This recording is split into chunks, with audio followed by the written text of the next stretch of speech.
તો દ્વારકામાં વેપારીના હની ટ્રેપ કેસમાં મોટો ખુલાસો થયો છે।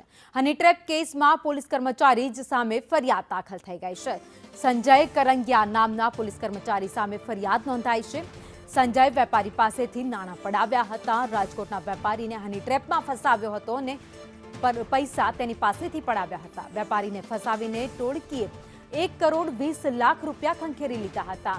ટિન્ડર એપથી વેપારી અને નિકિતા નામની છોકરી હતી જે સંપર્કમાં આવ્યા હતા। પ્લાન બનાવી વેપારી અને નિકિતાને કારમાં સાથે પકડવામાં આવ્યા હતા।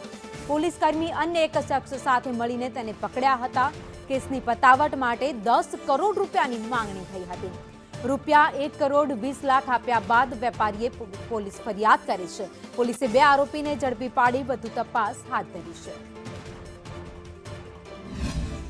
સ્વિફ્ટ ગાડીની અંદર 2 પોલીસ કર્મીઓ છે પોલીસના ડ્રેસમાં આવી અને તેમની ગાડી એમને રોકાવી હતી। એ ગાડી એમને રોકાવી અને અમે પોલીસમાં છીએ એમ કરીને તપાસના ભાગરૂપે એ ગાડી ઊભી રખાવી પૂછપરછ કરી અને એક જે ખોટી ડ્રગ્સની જે પડીકી હોય છે પેકેટ એ પેલી યુવતીના બેગમાંથી મળી આવ્યું એમ કહી અને એમને ફસાવવામાં આવ્યા કે તમારે દેશદ્રોહનો ગુનો દાખલ થાય તમારે અમારી સાથે પોલીસ સ્ટેશન આવવું પડશે।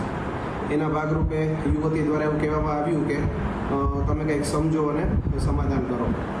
એના ભાગરૂપે જે બંને પોલીસ કર્મીઓ છે એ ફરિયાદીની ગાડીમાં બેસી અને દ્વારકા આવવાનું નક્કી થયું તે એક આંગળીયાની પેઢીમાંથી ફરિયાદી પાસે 1 કરોડ અને 20 લાખ રૂપિયા કઢાવી અને એ લઈ અને બંને પોલીસ કર્મીઓ છે ત્યાંથી ફરાર થઈ ગયા છે।